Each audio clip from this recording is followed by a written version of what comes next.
and welcome to today's very special Let's Do Lunch workshop series with our special guest, Dr. Mark Kosman, the video marketing doctor. Dr. Mark is going to show you how you can take 2 hours and create 6 months worth of content. Dr. Mark, welcome to the show today. We're so happy to have you on board. Very happy to be here, Fiona.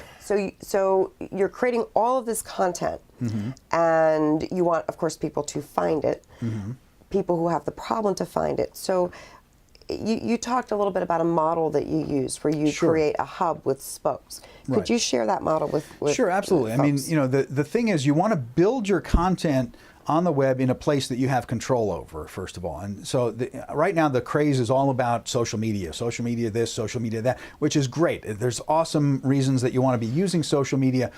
The warning I would give people is don't buy into the idea that just because there are all these social media platforms, I don't need to build my own website and have my own content hub. The problem is Facebook changes, Twitter changes, Pinterest changes. They're all going to be moving around. So you want to use all of those, and I'll explain how that fits into that hub and spoke.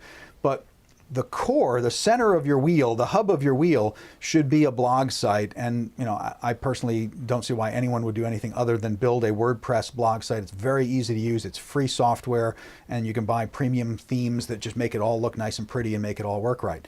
So you want to build your primary blog site, and that's your content management system.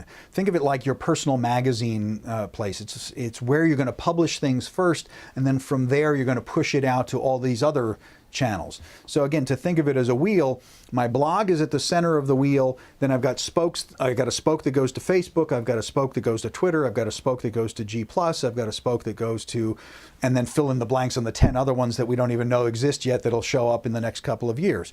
So you'll keep adding spokes to sort of flesh out all the different places you can distribute your content to. So what does that look like?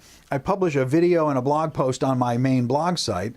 Then I go out to these little satellites and I go to Facebook and I say, hey, here's the first paragraph, my little teaser paragraph of what I just published.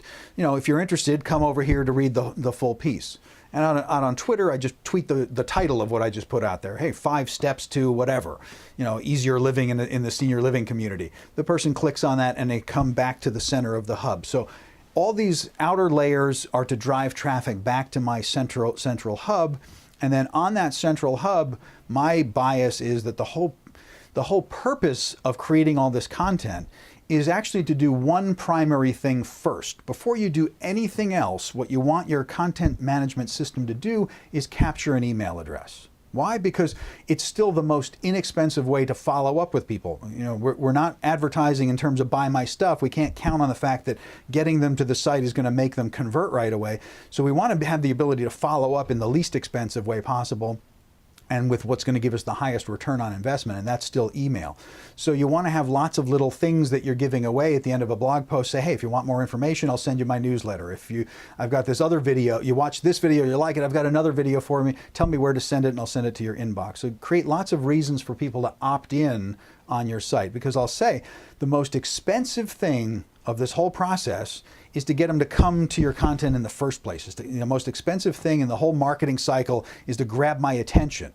Once I've got my attention, the last thing I want to do is not convert that into a way to follow up, because then I've got to do all that activity to get your attention the second time. And it's a lot harder to get my attention the second time than it is to get it the first time. So make your first encounter using great content so enticing that I want more and I want to give you my email address to get more.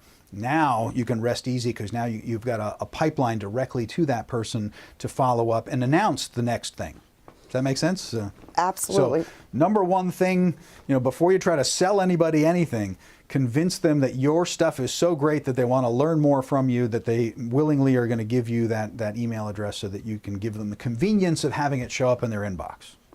And then you put it out to all of these different places. All of these different places, so they can discover it, come back there, and again, you know, find the hook that's going to make them want to give that email address. And then you want to be incredibly respectful of that email address, because again, the last thing you want to do is then create bad content or just immediately start pummeling people with buy my stuff, because you're going to just get them to unsubscribe at that point, so you've wasted your time.